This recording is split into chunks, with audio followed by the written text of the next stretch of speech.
प्यारे भाई प्यारी बहन, दुनिया में आज हर व्यक्ति चंगाई पाना चाहता है, चंगा होना चाहता है। उसके जीवन में अनेक परेशानियां हैं।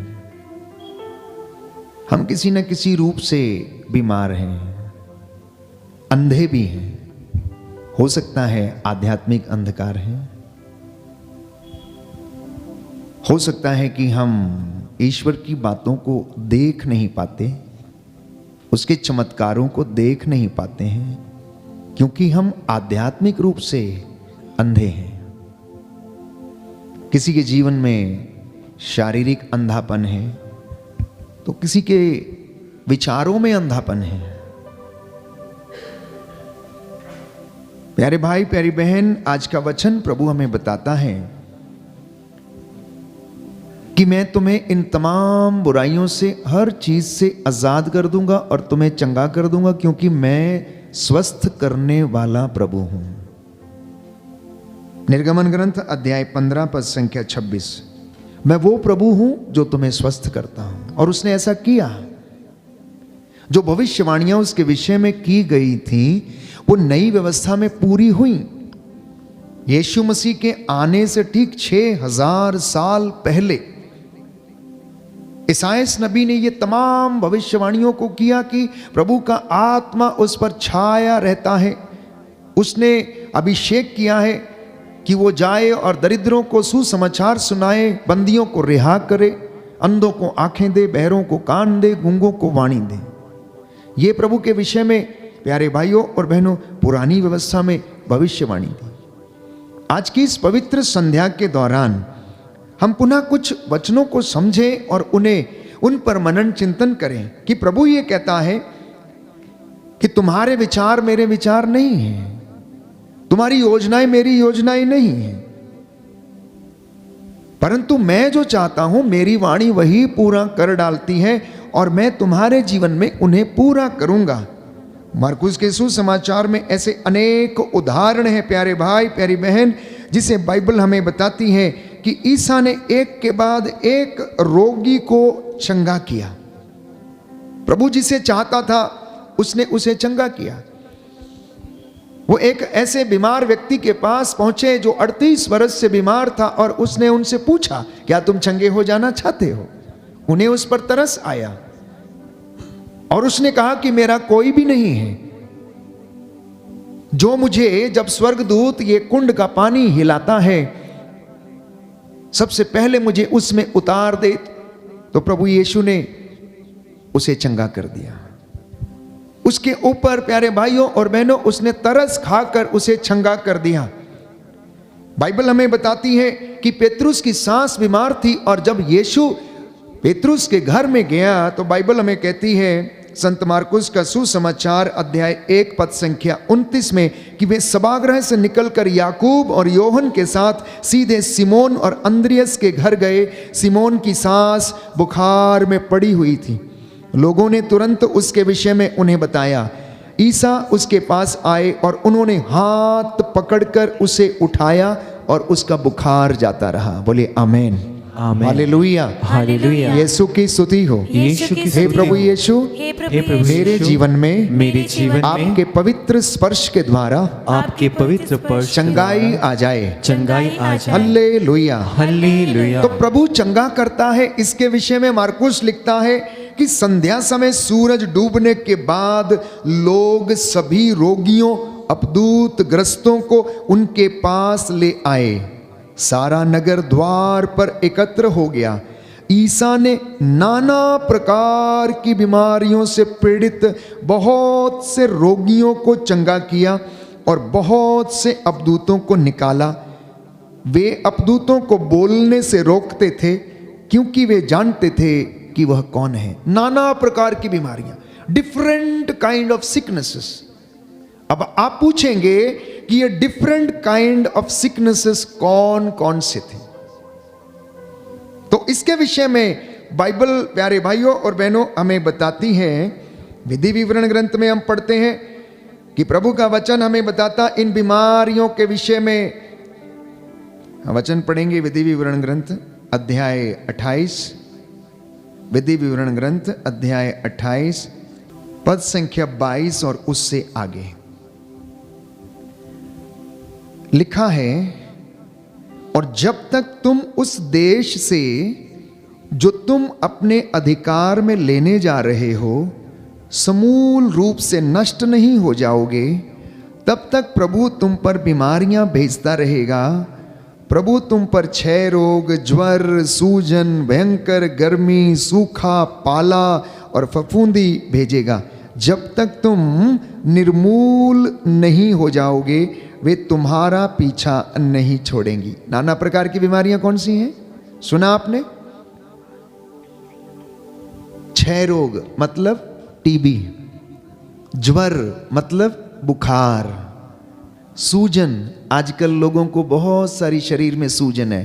किसी की फलोपियन ट्यूब में सूजन है, तो किसी के गर्भ में सूजन है, तो किसी को पीसीओडी की प्रॉब्लम है, वो लोग गर्भ धारण नहीं कर पाते हैं। सूजन, भयंकर गर्मी, सूखा, पाला और फफूंदी से लोग पीड़ित हैं। इतना ही नहीं, मिश्रियों जैसे फोड़े तुम्हारे शरीर पर, वो बीमारी। व्रण मतलब बवासीर या भगंदर जिसे हम कहते हैं। खुजली मतलब इन्फेक्शन, सेहुए से पीड़ित करेगा और इनका उपचार नहीं होगा। प्रभु तुम्हें उन्माद से मतलब एंजाइटी से, अंधापन और पागलपन से पीड़ित करेगा। ये बीमारियां जिसके विषय में विधि विवरण ग्रंथ हमें बताता है कि ये तमाम बीमारियां लोगों के जीवन में थी। यीशु के आने से पहले प्यारे भाइयों और बहनों, लोग इन तमाम बीमारियों से पीड़ित थे। और उसके विषय में मार्कुस लिखता है कि ईसा ने नाना प्रकार की बीमारियों से पीड़ित लोगों को चंगा किया, क्योंकि लोग अपने सभी बीमारों को उनके पास लेकर आया करते थे। इतना ही नहीं, वो दुष्ट आत्माओं को डांटते थे, अपदूतों को वो डांटते थे, और अपदूत चिल्लाते थे क्योंकि वे जानते थे कि ईसा कौन है।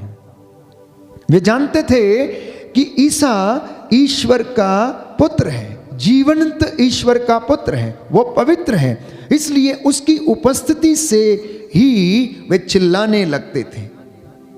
अगले वचन में लिखा है पद संख्या 21 में कि वे कफरनाहूम आए। जब विश्राम दिवस आया तो ईसा सभागृह गए और शिक्षा देते रहे। लोग उनकी शिक्षा सुनकर अचंभे में पड़ जाते थे, क्योंकि वे शास्त्रियों की तरह नहीं बल्कि अधिकार के साथ शिक्षा देते थे। सभागृह में एक मनुष्य था जो अशुद्ध आत्मा के वश में था। वह ऊंचे स्वर से चिल्लाया, ईसा नाज़री, हमसे आपको क्या? क्या आप हमारा सर्वनाश करने आए हैं? मैं जानता हूं कि आप कौन हैं, ईश्वर के भेजे हुए परम पावन पुरुष। ईसा ने उसे यह कहते हुए डांटा, चुप रह, इस मनुष्य से बाहर निकल जा। अपदूत उस मनुष्य को झकझोर कर ऊंचे स्वर से चिल्लाते हुए उससे निकल गया और सब लोग चकित रह गए। आज प्यारे भाइयों और बहनों, इंसान ईश्वर को पहचान नहीं पाता, लेकिन अपदूत, अशुद्ध आत्माएं जानती हैं कि ईसा कौन है। वो उसके सामर्थ्य को पहचानते हैं कि वो कौन है। इसलिए प्यारे भाइयों और बहनों, वो चिल्लाती हैं और वो उसका सामना नहीं कर पाती हैं। मैंने आपसे कहा कि यीशु चंगा करने वाला प्रभु है और वो आपको चंगा करता है। सुसमाचार ऐसी तमाम घटनाओं को हमारे सामने रखते हैं। आज आप में से जितने लोग इन तमाम बीमारियों से पीड़ित हैं, विश्वास के साथ प्रभु के पास जाना, क्योंकि बाइबल हमें बताती है कि एक कोढ़ी ईसा के पास आया और घुटने टेक कर अनुनय विनय करने लगा। अनुनय विनय करने लगा। इन दोनों शब्दों का जो अर्थ है, जो गहराई है, उसे आप समझिए कि जब हम किसी जरूरत में होते हैं, जब हमारा कोई काम नहीं बनता है, जब मौत हमारे सामने खड़ी होती है, या फिर कोई कोर्ट कचहरी का केस जिसमें हम फंस जाते हैं, तो हम किस तरह से गड़गड़ाते हैं, किस तरह से हम अनुनय विनय करते हैं, काश ये विपत्ति टल जाए, काश ये घटना ना घटित हो।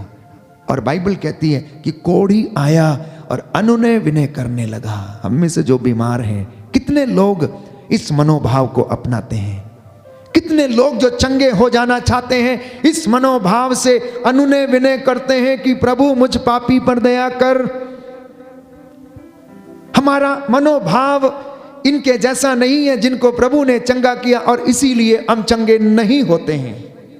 बस यही कमी है कि हमारा जो प्रभु के प्रति समर्पण है, जो चंगाई प्राप्त करने का मनोभाव है, उसमें प्यारे भाइयों और बहनों दृढ़ता नहीं है, संकल्प नहीं है, उसमें प्रभु पर विश्वास नहीं है। इसीलिए हमें बीमारियों से छुटकारा नहीं मिलता है और ना ही हम चंगाई प्राप्त कर सकते हैं। Hallelujah, hallelujah, hallelujah, hallelujah, hallelujah, hallelujah. हे प्रभु यीशु, हे प्रभु यीशु, मुझ पर दया कीजिए, मुझ पर दया कीजिए, मेरे जीवन पर, मेरे पर, परिवार पर मेरे परिवार अधिकार लीजिए। अधिकार लीजिए। Hallelujah, hallelujah, hallelujah, hallelujah. तो मार्कुस लिखता है कि जब वो कोढ़ी अनुनय विनय करने लगा, he started crying, he started interceding, उसने प्रभु को पुकार पुकार कर प्रार्थना करना शुरू किया कि प्रभु मुझे इस बीमारी से बचा लीजिए।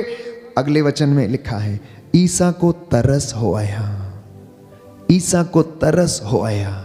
जब आराधना में, प्रार्थना में, प्रभु के मंदिर की सीढ़ियों पर रोज हम अनुनय विनय करते हैं, आंसुओं के साथ प्रार्थना करते हैं और इस कोढ़ी के मनोभाव से प्रभु के पास आते हैं, तो वो हम पर दृष्टि डालता है और उसे तरस हो आता है तो वो चंगा कर देता है। लेकिन प्रभु हमारा हृदय देखता है, मनोभाव देखता है और वो हमारे जीवन से प्यारे भाइयों और बहनों पहले से ही जान लेता है ये इंसान कैसा है, ये पुरुष कैसा है, ये स्त्री कैसी, ये नौजवान का मनोभाव क्या है। प्रभु जानता है मैं चंगा करूंगा लेकिन अब ये लौट कर नहीं आएगा, अब ये लौट कर नहीं आएगा, क्योंकि चंगा होने के बाद इंसान फिर से वही गलती करता है, भूल जाता है। कोरोना में कितने लोग रो रो कर प्रार्थना कर रहे थे, कहाँ गए सबके सब लोग, कहाँ गई उनकी आराधना। अब समय नहीं है प्यारे भाइयों और बहनों, उनके पास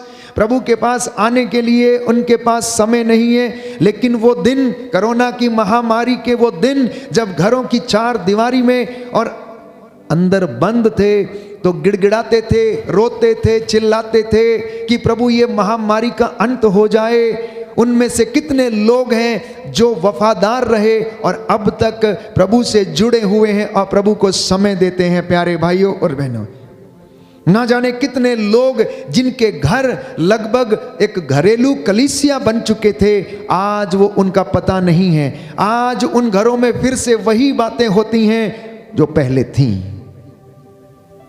ईसा मनोभाव जानता है, हमारे हृदय की बात को वो जानता है। इसलिए प्यारे भाइयों और बहनों, बाइबल हमें बताती है कि प्रभु ने कहा मैं ये चाहता हूं कि तुम शुद्ध हो जाओ, और उसी क्षण उसका कोढ़ दूर हुआ और वह शुद्ध हो गया। Hallelujah, hallelujah, hallelujah, hallelujah. Yeshu की स्तुति हो, यीशु की स्तुति हो, यीशु को धन्यवाद, यीशु को धन्यवाद, यीशु की आराधना हो, यीशु की आराधना, यीशु की महिमा हो। यीशु की महिमा। Hallelujah, hallelujah, hallelujah, hallelujah. तो बाइबल में ऐसी कई घटनाएं और मिरेकल्स हैं जहां पर लोग ईसा के पास अनुनय विनय करके गए। वहीं दूसरी तरफ कुछ ऐसे चमत्कार और ऐसी घटनाएं हैं जब ईसा स्वयं लोगों के पास गए और उन्हें चंगा किया। उदाहरण के लिए मार्कुस के सुसमाचार अध्याय 3 पद संख्या 1 और उससे आगे यदि आप इस वचन को पढ़ेंगे तो लिखा है, ईसा फिर से सभागृह गए। वहां एक मनुष्य था जिसका हाथ सूख गया था। वे इस बात की ताक में थे कि ईसा कहीं विश्राम के दिन उसे चंगा करें और वे उन पर दोष लगाएं। ईसा ने सूखे हाथ वाले से कहा, किससे कहा? सूखे हाथ वाले से कहा, बीच में खड़े हो जाओ। तब ईसा ने उनसे पूछा, विश्राम के दिन भलाई करना उचित है या बुराई, जान बचाना उचित है या मार डालना? वे मौन रहे।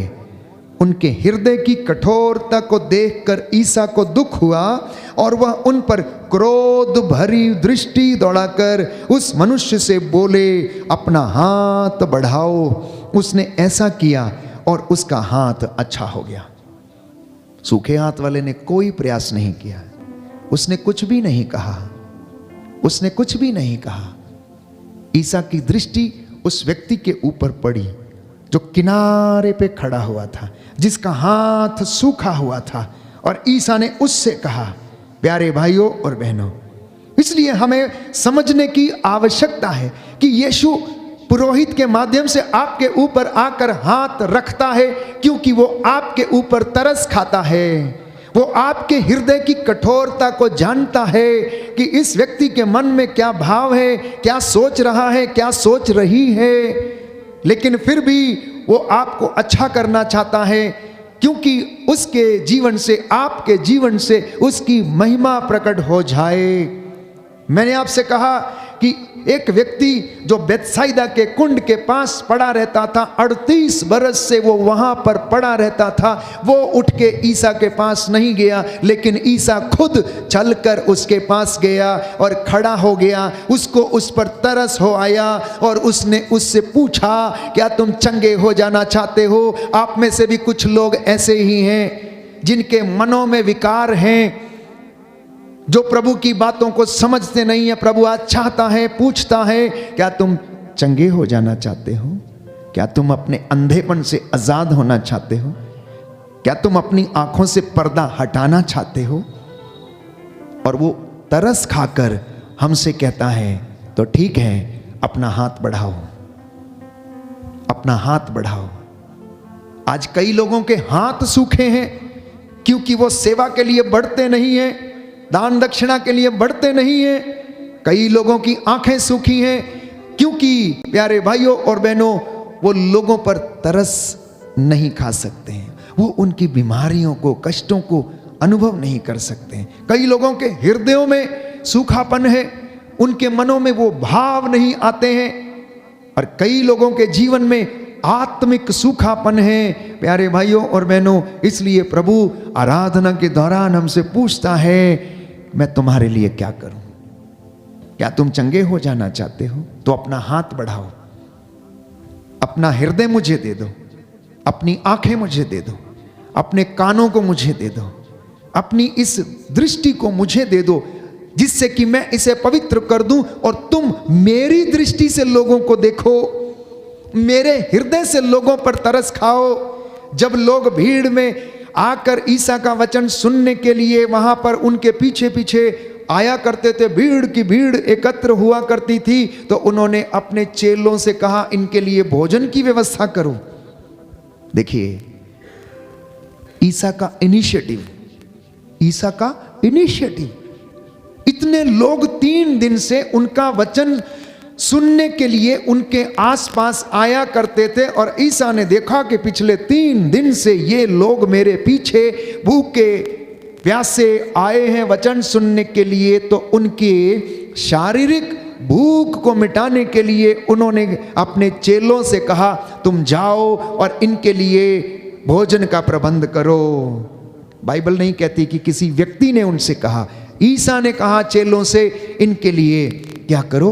प्रबंध करो, भोजन का प्रबंध करो।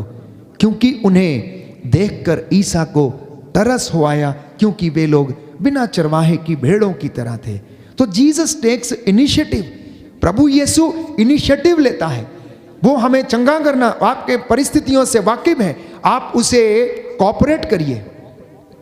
आप अपने हाथों को उसे दीजिए, अपने पैरों को उसे दीजिए, अपनी जुबान को उसे दीजिए, अपने कानों को और अपने शरीर की इंद्रियों को समर्पित कीजिए, और वो आपकी इस शरीर को इस्तेमाल करेगा और ब्लेस करेगा, ना केवल आपको लेकिन आपके संपर्क में जितने लोग हैं वो आपको इस्तेमाल करेगा अपनी सेवकाई के लिए। यह प्रभु की महानता है।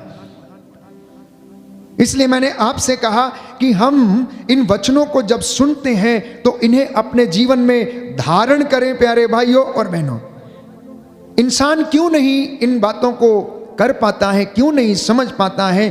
क्योंकि हम लोग भटकी हुई भेड़ों के समान हैं। कोई आया, दो चार मीठी बातें करी, हमें दो चार चमत्कार दिखाए, हम उसके पीछे हो लेते हैं। नया व्यक्ति, नया मैसेज। प्यारे भाइयों और बहनों, प्रभु का वचन हर दिन नया है। आपको किसी नई चीज के पीछे दौड़ने की आवश्यकता नहीं है। बाइबल हमें कहती है, नबी सफन्या का ग्रंथ, की उसकी कृपा हर दिन नई है। जितनी बार आप इस वचन को पढ़ेंगे उतनी बार ये आपको नया लगेगा।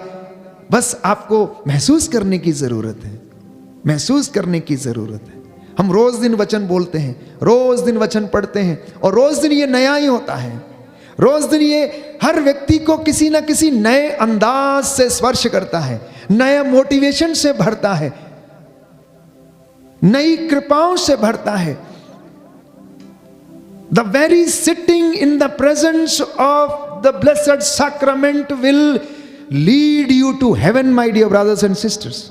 उसकी उपस्थिति मात्र में बैठने से आपके मन में नए विचार, नया अनुभव, नया अभिषेक और नई कृपा आपको मिलेगी, और प्रभु आपसे बातें करेगा। Hallelujah, hallelujah. यीशु की स्तुति हो, यीशु की स्तुति यीशु हो, को धन्यवाद, यीशु को धन्यवाद, यीशु की आराधना हो, यीशु की आराधना, यीशु की महिमा हो, यीशु की महिमा, यीशु को धन्यवाद, यीशु को धन्यवाद। Hallelujah, hallelujah, hallelujah. हालेलुया। तो क्यों हमारे जीवन में सूखापन है? क्यों हमारे जीवन में अंधापन है?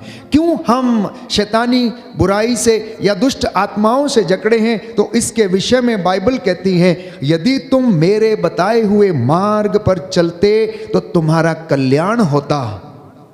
बुक ऑफ यिर्मयाह चैप्टर 7 वर्स 23, यिर्मयाह नबी का ग्रंथ अध्याय 7 पद संख्या 23, यदि तुम मेरे बताए हुए मार्ग पर चलते तो तुम्हारा कल्याण होता।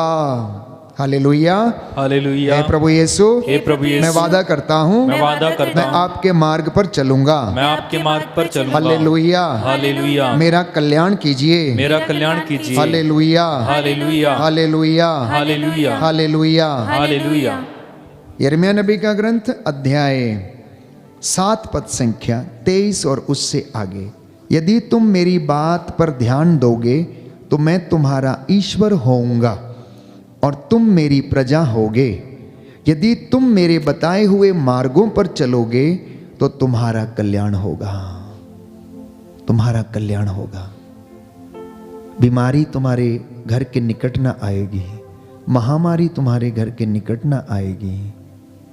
तुम अंधेरे में नहीं भटकोगे, दुर्दिन नहीं देखोगे, तुम्हारी संतानें व्यर्थ परिश्रम नहीं करेंगी और वे दुर्दिन नहीं देखेंगे। लेकिन इंसान इस वचन को समझ नहीं पाया। आगे यिर्मयाह नबी लिखता है, किंतु उन्होंने मेरी बात पर ध्यान नहीं दिया है और मेरी आज्ञाओं का पालन नहीं किया है। वे अकड़ कर बुराई करते रहे और मेरे पास आने की अपेक्षा मुझसे दूर चले गए। अकड़ कर बुराई करते रहे, with arrogance they objected my teachings. उन्होंने मेरी बातों को माना नहीं, इसीलिए उनके घरों में, उनके जीवन में कष्ट है, परेशानी है, क्योंकि वे अकड़ कर बुराई करते रहे और अपने पूर्वजों से भी अधिक दुष्ट निकले। That is the reason. हमारे जीवन में कष्ट है, बीमारी है, परेशानी है, चिंता है, बेरोजगारी है, अनेक प्रकार की, क्योंकि हम अपने हिसाब से जिंदगी जीना चाहते हैं, हम अपने हिसाब से जिंदगी को बिताते हैं। बारूक नबी के ग्रंथ अध्याय 3 पद संख्या 13, book of prophet Baruch chapter 3 verse 13, यदि तुम ईश्वर के मार्ग पर चले होते तो शांतिपूर्वक जीवन बिताते, पर हम चलते नहीं, इसलिए हमारे जीवन में शांति नहीं। इसलिए जो शांति की खोज में है, तो बाइबल कहती है ईश्वर के मार्ग पर चलना शुरू कर दे। If you want peace, walk on the path of the Lord. Follow the teachings of the Bible and you will get peace. Bible कहती है, बारूक नबी लिखता है कि ईश्वर ये कहता है, यदि तुम मेरे मार्ग पर चले होते तो शांति पूर्वक जीवन बिताते, लेकिन तुम मेरी बातों को मानते नहीं, इसलिए तुम्हारे जीवन में शांति नहीं। ये दुनिया, ये सांसारिक चीजें, ये मटीरियलिस्टिक वर्ल्ड, ये भौतिक चीजें शांति नहीं दे सकती। हमारी एक जरूरत पूरी होती है तो दूसरी सामने खड़ी होती है, दूसरी पूरी होती है तो तीसरी सामने खड़ी होती है। हमारा एक उद्देश्य पूरा होता है तो हम दूसरा हासिल करने के लिए परेशान रहते हैं, और यही कारण है कि हमारे जीवन में अशांति ही अशांति रहती है।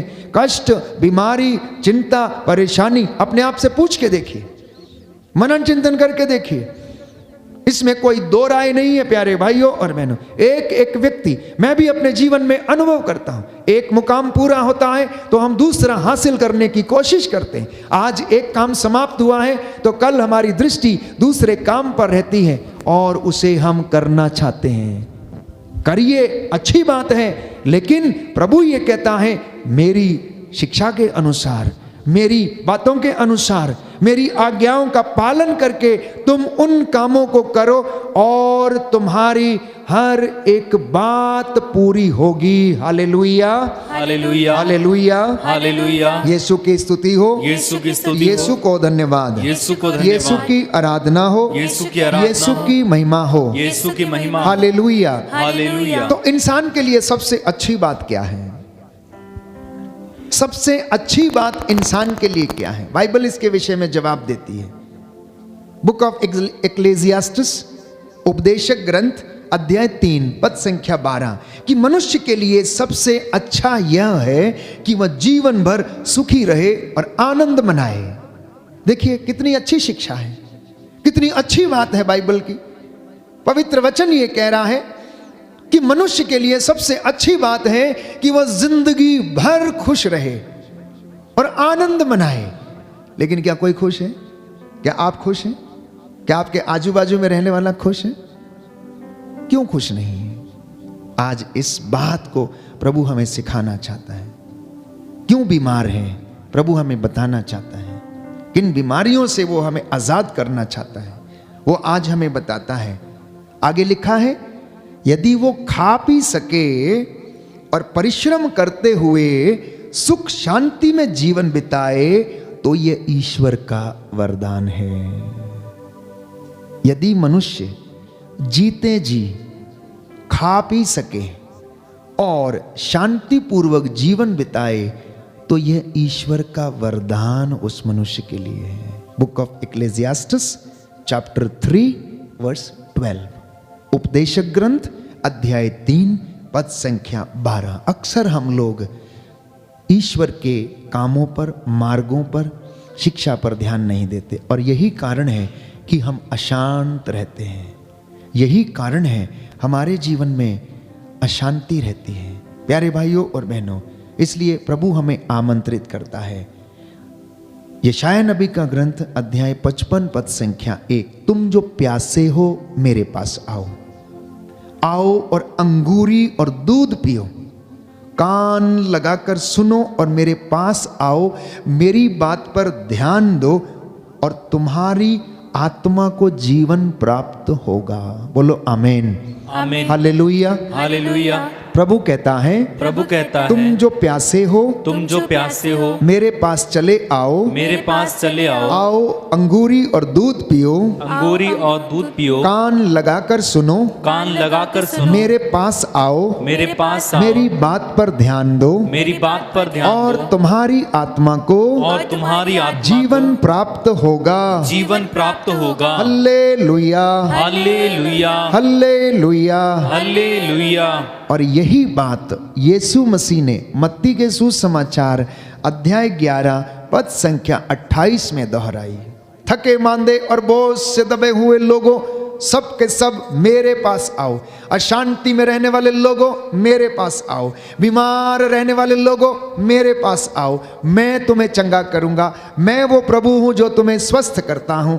तुम मेरे लिए पवित्र बनो, मैं पवित्र हूं। तुम आओ और मुफ्त में ले जाओ। प्रभु की आशीष मुफ्त में मिलती है। इसके लिए आपको इस वक्त पैसा खर्च करने की जरूरत नहीं है। आप अपने घर में बैठे हैं, आपको वचन सुनाया जा रहा है, आप इस आराधना में और छुटकारे की प्रार्थना में भाग ले रहे हैं। प्रभु आपसे बातें कर रहा है, मुफ्त में मिला है, मुफ्त में दे दो प्यारे भाइयों और बहनों। प्रभु ये कहता है, कान लगाकर सुनो। असफलता, बीमारी हमारे जीवन में बाधा उत्पन्न करती है। ये एक तरीके से इंसान की जिंदगी में श्राप के जैसा है। हम बहुत बार जीवन में अपने आप को असफल महसूस करते हैं, बीमार महसूस करते हैं, निरुत्साह महसूस करते हैं। निराशा से पूर्ण होकर हम अपने आप को कष्ट देते हैं, दुख देते हैं। हम दूसरों की अपेक्षा खरे उतरने में असमर्थ होते हैं कि वो व्यक्ति अच्छा करता है, वो व्यक्ति अच्छा बोलता है, अच्छा करता है, मैं नहीं कर पाता हूँ।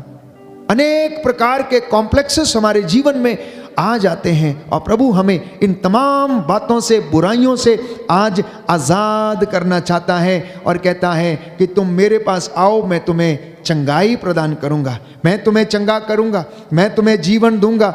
मेरे पास आओ, मुझसे आग में तपाया हुआ सोना खरीद लो, तुम्हें मुफ्त में मिला, मुफ्त में दे दो।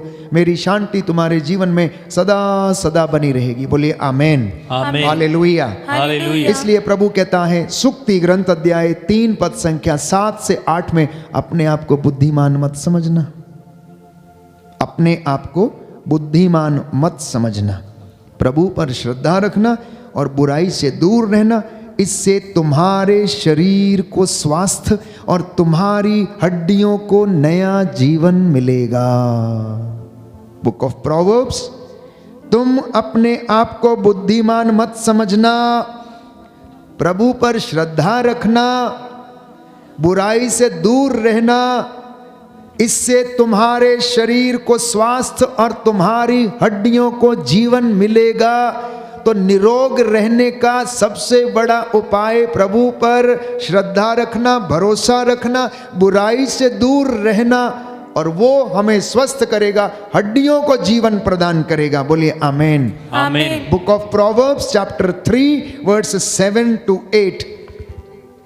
इसलिए सूक्तिकार कहता है कि मधुर वाणी मधुमक्खी का छत्ता है, वह मन को आनंद और शरीर को स्वास्थ्य प्रदान करती है। परमेश्वर का वचन क्या है? मधुमक्खी के द्वारा बनाए गए मधु के जैसे है, जो शरीर को और मन को आनंद देता है और हमें स्वास्थ्य प्रदान करता है। आइए हम प्रार्थना करें, प्रभु को समर्पित करें। आज का वचन हमारे जीवन में शांति, चंगाई और स्वास्थ्य हमें प्रदान करे। आज के ये वचन अपना उद्देश्य पूरा करें हमारे परिवारों में, व्यक्तिगत रूप से हमारे जीवन में और हमारी कलीसिया में, एक एक विश्वासी के जीवन में। जो आज का वचन आप लोगों ने सुना है, इसके द्वारा प्रभु की आशीष आपके घर में, परिवार में आ जाए। इसलिए प्रभु से कहना कि प्रभु मैं तेरे पास आया हूँ, मैं विश्वास करता हूँ कि आप मेरे लिए मरे, आपने मेरे लिए अपना जीवन न्यौछावर कर दिया। मैं विश्वास करता हूं कि आप तीसरे दिन जी उठे, पिता के दाहिने विराजमान हैं। हे प्रभु, मैं आपकी आराधना करता, मेरे मुक्तिदाता, चंगाई दाता, उद्धार करता, मेरे रक्षक, मैं आपको अपना ईश्वर मानता हूं।